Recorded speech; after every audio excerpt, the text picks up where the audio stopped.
Peter Lalor, part of the cricket coverage here, of course, on 11:16 SEN, chief cricket writer for The Australian. Great friend of everybody here at Drive. Has been good enough to join us to give us a sense for what has been and what is to come next. Hey, Pete, thanks for your time, mate. Yeah, rotten circumstances to be on, but anyway, nice to talk, Andy. This close as well, Pete. 18 days, I think I've counted. Tim Paine stood down as captain. While we're considering that, I'm considering what happens next. I mean, does he even play in these Ashes? What sort of mindset could he be in? I know it's the 8th of December when the first test is, but he can't get himself between. He's not a robot. I mean, there's no way known he could get himself in a frame of mind you would think to be ready to represent the way we need him to. Is that an unfair thing to speculate about? Oh, I don't think it's an unfair thing, but look, I wonder if he will even be allowed to make the decision himself. No. I think that look, he admits in that press conference that he doesn't want to be a disruption or a distraction to the Ashes and to his teammates and to the biggest series in cricket. Hence, he's standing down as captain. Well, I mean, just because you're not wearing the captain's jacket doesn't mean that you're not. That it all goes away, and it's going to be very. Look, we know one thing about Australian cricket, rightly or wrongly, it's hyper vigilant about its brand. That's why he got this job. You know, it wasn't about the other players damaging a cricket ball; it was about them damaging a brand. I've said that for many years. So, Cricket Australia will be really conscious of that. They have a very it's easy to mount a case that he shouldn't play because he hasn't played a first-class game since April. Dermot's questioning whether he is the best wicketkeeper in the country. So it's easy to make that call. Well, watch this space. Hey, it's also easy to mount a reasonable defence for Tim Paine on humane grounds around this one. Few of us have made a mistake. This is an error that happened 4 years ago. Yep. Before he was captain. It's been investigated by Australian cricket at the time, and he was exonerated at the time.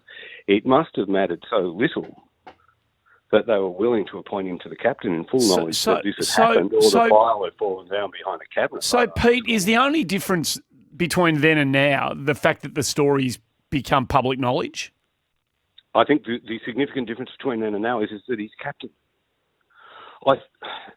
Maybe I'm wrong. You know, I'm not. I don't have a PhD in sports scandals, although I feel like I probably qualified for one over the years. Yeah, been through the ringer in recent times covering the Australian cricket team. Yeah, like a football player, they shrug this one off, don't they? I think a normal cricketer shrugs this one off, but does a Test captain shrug this one off? I don't think so. On the scale of things, it's. It's vexing. It's not match fixing. It's not doping. It's not this. It's not that. I'm not defending it. Yeah, I think he's done the right thing to stand down as captain. I think it's that significant. But I think in terms of the damage it does to the actual integrity of the game. ...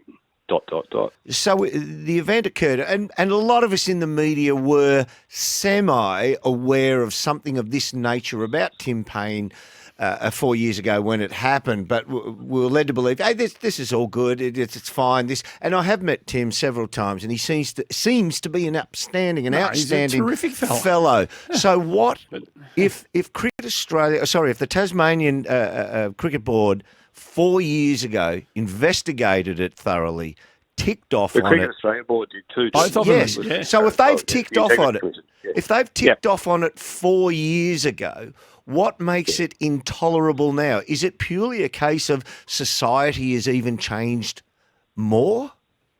No, I think it's the fact that he has become the captain of the Australian cricket team. But they made him captain knowing it. The captain of the Australian cricket team is held to a higher standard than a federal MP. But they knew that when they hired him. Yeah, but he wasn't.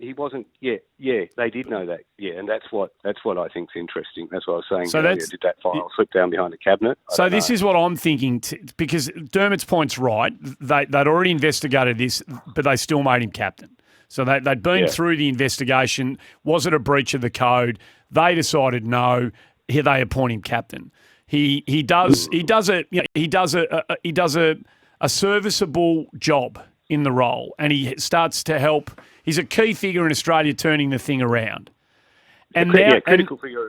No doubt. He was Australia's version of Mike Brearley from the late 70s for England. That's right. But so now the story is public. And so then it was play on and we make you captain. Now it is stand down. I can only presume either society's standards are Force Cricket Australia, who are wearing, I don't know what you think, Pete, but they're wearing a black eye out of this Cricket Australia.